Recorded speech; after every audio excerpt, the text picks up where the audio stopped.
আসসালামু আলাইকুম প্রিয় লিসেনার্স, সবাই কেমন আছেন? আশা করছি সবাই ভালো আছেন। আমি আলহামদুলিল্লাহ অনেকটাই ভালো আছি। আজকে আবারও আপনাদের মাঝেই ফিরে এসেছি আমি ভূত এফএম উইথ এমজে।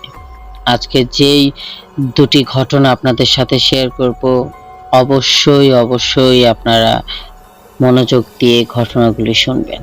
আর বিশেষ করে আজকে লাস্ট যেই ঘটনাটি আপনাদের সাথে শেয়ার করব, সেই ঘটনাটি 4 দিন আগে ঘটে যাওয়া আমার নিজ বাড়ির পাশের আমার এক চাচাতো ভাইয়ের সাথে ঘটে গিয়েছে।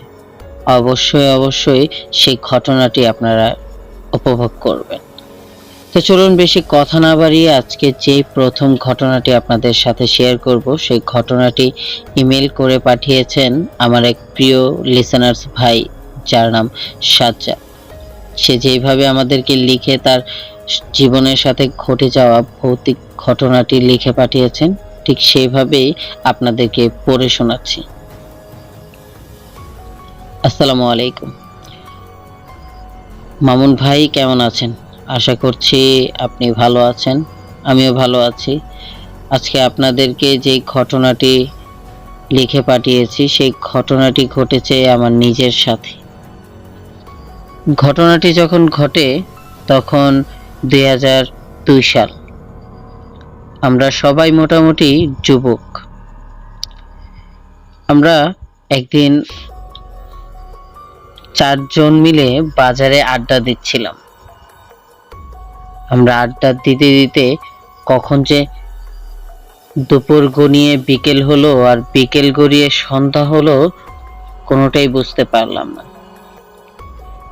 তখন আমার সাথের ওই 3 জন বলতে লাগলো যে আজকে তো অনেকক্ষণ আড্ডা দিয়েছি আমরা, চল আমরা আজ বাড়ি চলে যাই, কাল আবারও আড্ডা দেয়া যাবে। আমি তাদের কথায় সম্মতি দিয়ে বললাম যে চল আজকে চলে যাই, আজকে আর আড্ডা দেয়া দরকার নেই। আমরা যখন 4 জন বেরিয়ে পড়লাম বাড়ির উদ্দেশ্যে, সেই দোকান থেকে বেরোতেই একটু সামনে এগোতেই একটা গাড়ির আওয়াজ শুনে আমরা সবাই পিছনে তাকালাম। দেখি আমার বাড়ির সাথেই কিছুটা দূরেই এক ভদ্রলোক সে অ্যাক্সিডেন্ট করে। তাকে চিনতে পেরে আমরা সবাই দৌড়ে যাই এবং তাকে তাড়াতাড়ি গাড়িতে করে নিয়ে হসপিটালে যাই। তাকে নিয়ে হসপিটালে গিয়ে আমরা তাকে ট্রিটমেন্ট করার জন্য হসপিটালে ভর্তি করি। ডাক্তার আসে এবং বিভিন্ন ট্রিটমেন্ট তার চলতে থাকে। আমরা এর ফাঁকি দিয়ে তার ফ্যামিলিকে ইনফর্ম করি যে তার স্বামী অ্যাক্সিডেন্ট করেছে। তারা সবাই আসার সময় আমাদের 4 জনের জন্য ভাত নিয়ে আসে। তারা আস্তে আস্তে প্রায় রাত 11টার মতো বেজে যায়। তারা এসেই আমাদেরকে টিফিন কাটি পার্টি দিয়ে বলল যে বাবা, তোমরা ভাত খেয়ে নাও, অনেক সময় হয়ে গেছে, তোমরা এখনো খাওনি।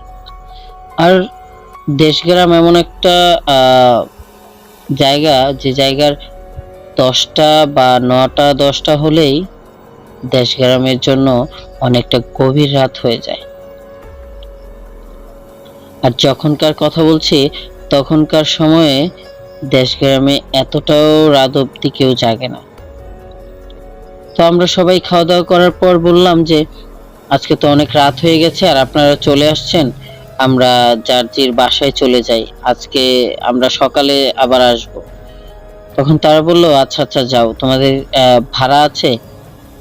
তখন বললাম যে হ্যাঁ, আমাদের কাছে ভাড়া আছে। এটা বলে আমরা 4 জন বেরিয়ে পড়ি। আমরা 4 জন আর ওই দিন গাড়ি দিয়ে যেতে পারি না বাড়িতে, কারণ হচ্ছে আমরা ওই দিন রাতে কোনো গাড়ি পাইনি, কোনো গাড়ি চলাচল করছিল না সে রাতে।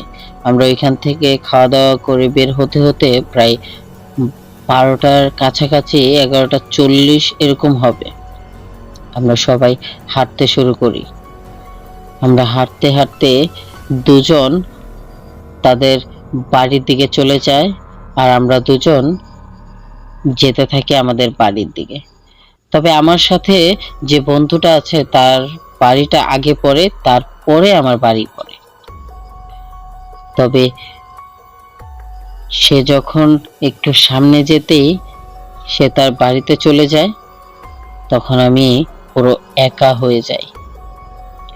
একা একা হেঁটে যাব কি করে সেটাই ভাবছিলাম, কারণ আমার বাড়িতে যেতে দুটি কবরস্থান পড়ে,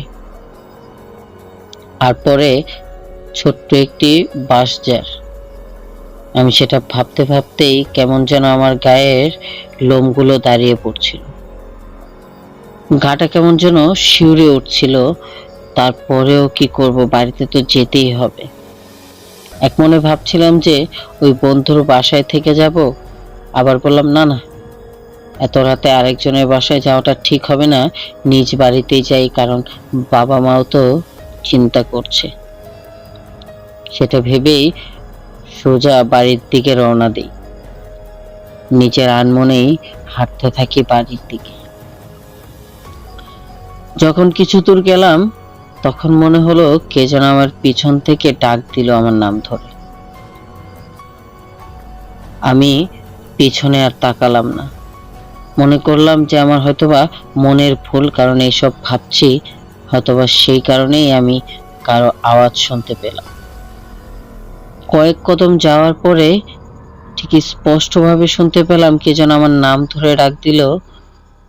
আমি ডাকটা শুনে পিছনে তাকিয়ে দেখি কেউ নেই। তখনই আমার মধ্যে কেমন যেন আতঙ্ক সৃষ্টি হলো। আমি এরপরেই হাঁটতে থাকি। হাঁটতে হাঁটতে যখন প্রথম কবরস্থানের সামনে যাই, ঠিক তখনই সেই কবরস্থানটা আবার বাউন্ডারি দেয়া ছিল, ইটের বাউন্ডারি দেয়া। যখন ওই গেটের বরাবর গেলাম কবরস্থানের, সেই গেটের ভিতর থেকেই, সে কবরস্থানের ভিতর থেকেই তিনটি শেয়াল আমার সামনে দিয়ে দৌড় দিল। আমি কিছুটা ভয় পেলেও ভাবতে লাগলাম যে এটা তো স্বাভাবিক, শেয়াল যেতেই পারে, যেহেতু কবরস্থানে শেয়াল থাকাটা স্বাভাবিক। এটা ভেবে একটু সামনেই যখন পা বাড়াবো তখনই একটা কান্নার আওয়াজ শুনতে পেলাম। আমি ভয় পেয়ে গেলাম আর ভাবতে লাগলাম যে কে কান্না করছে এত রাতে। একটা বাচ্চার কণ্ঠ পেলাম। আমি ঠিক আওয়াজটা লক্ষ্য করে বুঝতে পারলাম যে কবরস্থানের মধ্য থেকেই ওই আওয়াজটা আসছে। আমি গেট দিয়েই ভয়ে ভয়ে কবরস্থানে ঢুকতেই দেখি একটা কবরের পাশে একটা বাচ্চা মেয়ে বসে আছে। মেয়েটার বয়স হবে আনুমানিক 6 থেকে 7 বছর। মেয়েটার পরনে ছিল গোল ফরক। আমি মেয়েটার সামনে যাই, গিয়ে মেয়েটার সামনে বসে মেয়েটাকে বলতে থাকি যে মা, তুমি কে? তুমি কেন এখানে কান্না করছো? মামুনি, তোমার বাড়ি কোথায়? মেয়েটা এতটাই কান্না করছিল যে সে কোনো কিছুই বলতে পারছিল না। আমি তাকে আবারও জিজ্ঞাসা করি যে মামুনি, তোমার বাড়ি কোথায়? তোমার নাম কি? তুমি এত রাতে এখানে কি করছো? সে কান্নার স্বরে বলতে লাগলো যে আমার মা মারা গেছে। এই পৃথিবীতে আমার আপন বলতে আর কেউ নেই, এর জন্য আমি এখানেই বসে আছি। তখন তার কান্না থামিয়ে তাকে কোনো রকম ঠান্ডা করে তার হাতটি ধরে হাঁটতে লাগলাম। আমি তখন মনে মনে ভেবে নিলাম যে মেয়েটিকে আমার বাড়িতে নিয়ে যাব এবং তাকে আমার সাথেই রেখে দেব। আর তাকে মামুনি আর বললাম না, কারণ আমার কোনো ছোট বোন নেই। আমি ভেবেছিলাম যে ওই মেয়েটাকে আজকে থেকে আমার বোন বানিয়ে নেব। সে মেয়েটির হাত যখন ধরি তখনই আমি একটা ফিল করতে থাকি যে মেয়েটার হাত কেমন যেন অদ্ভুত লাগছিল আমার কাছে। মনে হচ্ছিল আমি কোনো কিছু ধরে রাখিনি, এমনিতেই খালি হাত আমি মুঠ করে রেখেছি। তারপর ভাবলাম যে না, এটা তো ছোট মেয়ে, হয়তোবা তার কোনো ওজন নেই, এমনটা হতেই পারে। সেটা ভেবে মেয়েটিকে নিয়ে আমি হাঁটতে থাকি। তাকে নিয়ে হাঁটতে হাঁটতে যখন ওই বাঁশঝাড়ের কাছাকাছি আসি, তখনই একটি বাঁশ আমার সামনেই পড়ে যায়। মটমট করে শব্দ করতে করতে বাঁশটি আমার সামনে যখন পড়লো, আমি প্রচন্ড আতঙ্কিত হয়ে যাই এবং ভয় পেয়ে চিৎকার করে উঠি আর মেয়েটির হাত থেকে আমার হাতটা সরিয়ে ফেলি। আমি চিৎকার করে দিয়ে আমি আবার ভাবলাম যে হয়তোবা মেয়েটি ভয় পেয়েছে, এই ভেবে মেয়েটির হাত ধরতে গিয়ে তার হাত পাচ্ছিলাম না। যখন আমি আমার সাইডে তাকালাম, তখন দেখলাম ওই মেয়েটি আর আমার পাশে নেই। সেটা দেখার সাথে সাথে আমার পুরো শরীর ঘামতে লাগলো এবং ভাবতে থাকলাম যে মেয়েটি কোথায় উধাও হয়ে গেল। এখনই তো আমার পাশেই ছিল মেয়েটি, মেয়েটি তো আমার সাথেই হাঁটছিল। তখন ভাবলাম যে আমার সাথে কি তবে ভয়ঙ্কর কিছু ঘটতে যাচ্ছে বা ভয়ঙ্কর কিছু ঘটবে। আমি এটা ভাবতে ভাবতেই এগোতে চাইতেও এগোলাম না, কারণ ভাবলাম যদি বাঁশটা ডিঙিয়ে আমি যাওয়ার চেষ্টা করি তাহলে ওই বাঁশটা সোজা উপরে উঠে যাবে আমাকে নিয়ে। তখন আমি ওই বাঁশঝাড়ের মাথা থেকে নামতে পারবো না, আর তখনই হয়তোবা আমার মৃত্যু হতে পারে। এটা ভেবে আমি পিছনে যখন এক পা বাড়ালাম, তখনই আবার সোজা ওই বাঁশটা যেভাবে সোজা হয়েছিল ঠিক সেইভাবে সোজা হয়ে যায়। যখন বাঁশটি সোজা হয়ে যায়, আমি তখনই সূরা পড়তে পড়তে একটি দৌড় দিই। আমি দৌড় দিয়ে সামনের কবরস্থানের দিকে যেতেই আমি সামনে তাকিয়ে দেখি যে ওই অদ্ভুত মেয়েটি আবারও আমার সামনে কান্না করছে দাঁড়িয়ে। মেয়েটির সামনে যেতেই আমি মেয়েটির হাত ধরে বললাম যে, এই মেয়ে, তুমি কেন কান্না করছো? তুমি ওইখানে ওইভাবে উধাও হয়ে কোথায় গিয়েছিলে? আমি এমন ভাবে কথা বলছিলাম যে আমার কথাগুলো ভয়ে বেজে বেজে যাচ্ছিল। মেয়েটি আমাকে উত্তর দিল যে আমি কোথাও যাইনি, আমি তো আপনার সাথেই ছিলাম।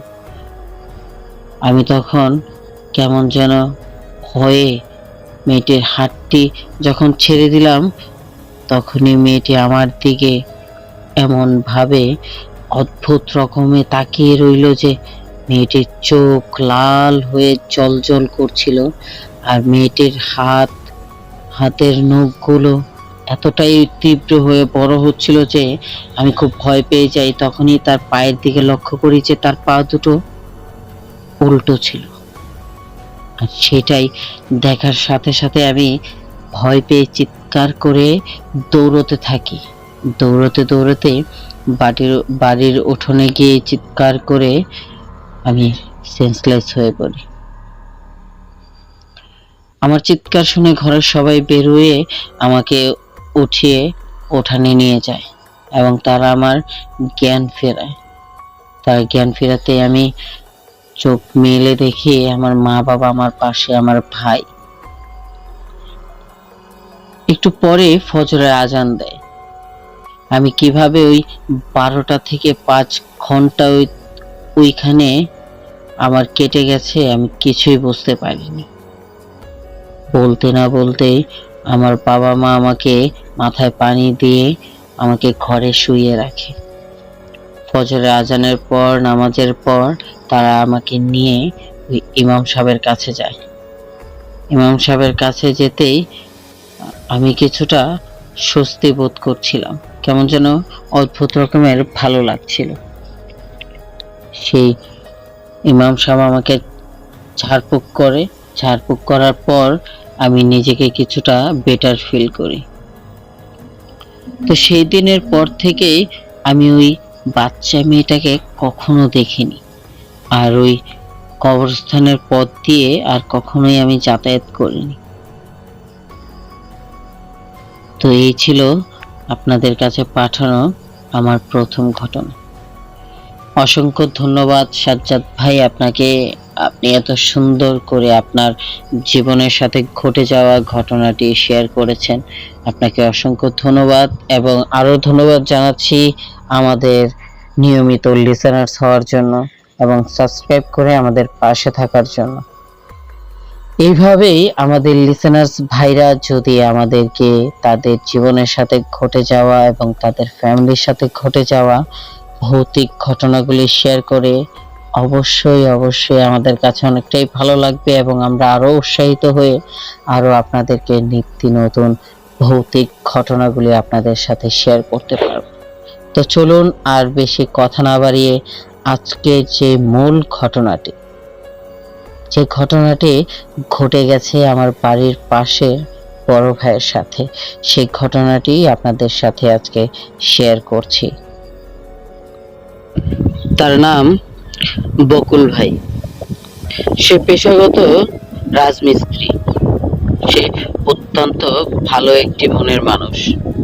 তার কোনো তুলনাই হয় না। তার ব্যবহার এতটা ভালো, সে কখনো কারোর সাথে মুখ কালো করে কথা বলেনি। তার 3টি সন্তান, 2টি মেয়ে আর 1টি ছেলে। সে কখনোই মাছ মারতো না বা তার ধারে কাছেও যেত না। সে তার ফ্যামিলি, তার ওয়াইফ কতবার বলেছে যে আমাদের বাড়ির পাশেই তো বড় বিল আছে, সেখানে গিয়ে তো মাছ মেরে আনতে পারিস, যেদিন বাড়িতে থাকিস সেদিন খাবারের জোগাড়টা তো হয়ে যেতে পারে। সে তারপরেও কখনো মাছ মারতে আসতো না। কিন্তু কেন জানি তার একদিন হঠাৎ করে মাছ মারার খুব ইচ্ছে জাগলো। সে দিনটা ছিল 2024 জুন মাসের 30 তারিখ। সে সেই দিন নিজেও বলতে পারে না কেন জানি তার খুব ইচ্ছে করছিল মাছ মারতে। সে একটি বড়শি নিয়ে মাছ মারতে আসে। সে যখন বিলের পাড়ে বড়শি নিয়ে মাছ মারতে থাকে, সে অনেকগুলোই মাছ মারে। মাছ মারার পর তার কেন জানি মনে হলো তাকে কেউ ডাক দিল। সে এই ডাক শুনে সে পিছনে তাকাতেই তার এক পরিচিত তাকে ডাকতে লাগলো। সে তার ডাক শুনে তার সাথে কথা বলতে বলতে সে মাছগুলো রেখেই বাড়ির দিকে চলে যায়। তার খেয়াল ছিল না যে সে অনেকগুলো মাছ মেরেছিল। সে কথা বলতে বলতে যখন তার সাথে বাড়ির দিকে রওনা দিল, সে বাড়ির কাছাকাছি গিয়ে গোসল করলো, খাওয়া দাওয়া করলো। তারপরে কেন জানি এক কথার তালে পড়ে তার মনে হলো যে সে বিলের পাড়ে মাছগুলো রেখে গেছে। সেটা ভাবতে ভাবতে সে আবার বাড়ি থেকে রওনা হলো এই মাছগুলো নেয়ার জন্য। সেই মাছগুলো নিতে এসে সে দেখলো যে তার মাছ অনেকগুলো মাছ। সে এখন খুঁজতেছে যে এই মাছগুলো নেয়ার জন্য একটি ব্যাগ প্রয়োজন। তো সে আবারও রাস্তার কিনারে গিয়ে একটি ব্যাগ দোকান থেকে নিয়ে সে এসে মাছগুলো নিয়ে যখনই সে উঠতে যাবে এবং হাঁটতে থাকবে, তখনই কে যেন একজন তাকে ঘাড়ে ধরে কাদাতে লুটিয়ে পড়লো। সেই দৃশ্যটা দেখেছিল 2টি মানুষ। যে একজন খুব শক্তিশালী ব্যক্তি সে লোকটাকে কাদাতে জাতা দিয়ে ধরেছে।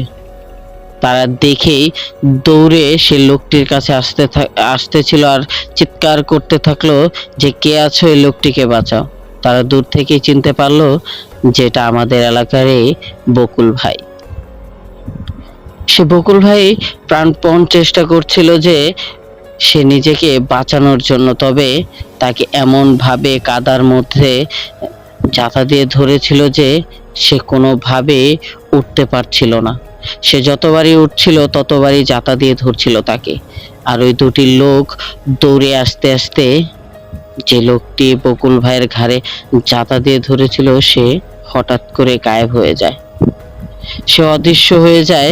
সেই সময়টা ছিল ভর দুপুর বেলা। তারা দুজন এসে সে কাদা থেকে বকুল ভাইকে অনেক ওঠানোর চেষ্টা করলো। তারা কোনোভাবেই বকুল ভাইকে ওঠাতে পারছিল না। তাদের মধ্য থেকে একজন দৌড়ে গিয়ে রাস্তা থেকে আরো 2জনকে ডেকে আনলো। তারা এসে দেখে এটা আমাদের এলাকার বকুল। তারা চিৎকার করে ওঠে এবং তারা 4 জন মিলে প্রাণপণ চেষ্টা করে তাকে কাদা থেকে উঠিয়ে তার মুখ ধুয়ে তারা শিওর হয় যে না, এইটাই তো সেই বকুল। তারা ভাবতে লাগলো যে বকুল তো কখনোই এই বিলে মাছ মারতে আসে না, তো আজকে কেন আসলো সে। আসলে আমাদের এই বিলের নাম বাস্কবিলা। কিশোরগঞ্জে অবস্থিত মুকশেদপুর গ্রামের এই বাক্সবিলার অনেক ইতিহাস আছে। তো তারা তাকে নিয়ে বাড়িতে যায়। বাড়িতে যাওয়ার পরে তার স্বজনরা, তার ফ্যামিলির মানুষরা দেখে চিৎকার করে হাউমাউ করে কান্না করতে থাকে এবং তাকে নিয়ে সদর হাসপাতালে যায়। তবে এমন করুণ পরিণতি ছিল যে তার সদর হাসপাতালেও তাকে রাখলো না। তাকে নিয়ে প্রেসিডেন্ট আব্দুল হামিদ মেডিকেল কলেজে নিয়ে তাকে ভর্তি করা হয় করিমগঞ্জে। সে সেখানে আইসিইউতে প্রায় 3 দিন থাকার পর সে গতকাল 3 তারিখ তার মৃত্যু হয়। তাকে যখন গোসল করানো হচ্ছিল তখন যারা গোসল করাচ্ছিল তারা দেখতে পেল তার ঘাড়ে এবং পিঠে বড় বড় হাতের লম্বা লম্বা আঙুলের ছাপ। তাদের আর বুঝতে বাকি রইল না যে কোন জিনিসের কারণে তার আজকে প্রাণ গেছে। এই মাছটাই তার জীবনটাকে কেড়ে নিল। আর আর এই মাছ এমনটাই অদ্ভুত এক জিনিস যা মানুষের প্রাণও নিয়ে নেয়। মাছের সাথে অনেক ধরনের পিশাচ বা অনেক ধরনের প্যারানরমাল জিনিস থেকে থাকে, আমরা যা কখনোই দেখি না। তবে আমরা বিশ্বাস করি বা নাই করি, আমাদের মাঝে, আমাদের সাথে, আমাদের আশেপাশে এমন অহরহর অনেক ঘটনাই ঘটে যাচ্ছে যে আমাদেরকে প্রতিনিয়তই ভাবাচ্ছে। তো প্রিয় লিসেনার্স, আজকের মতো এ পর্যন্তই আমাদের এপিসোড। যদি ভালো লেগে থাকে অবশ্যই লাইক, কমেন্ট, সাবস্ক্রাইব করবেন এবং বেল আইকনটি ক্লিক করে পাশে থাকবেন। সবাইকে আজকের মতো বিদায় জানিয়ে আসসালামু আলাইকুম। সবাই ভালো থাকবেন, সুস্থ থাকবেন।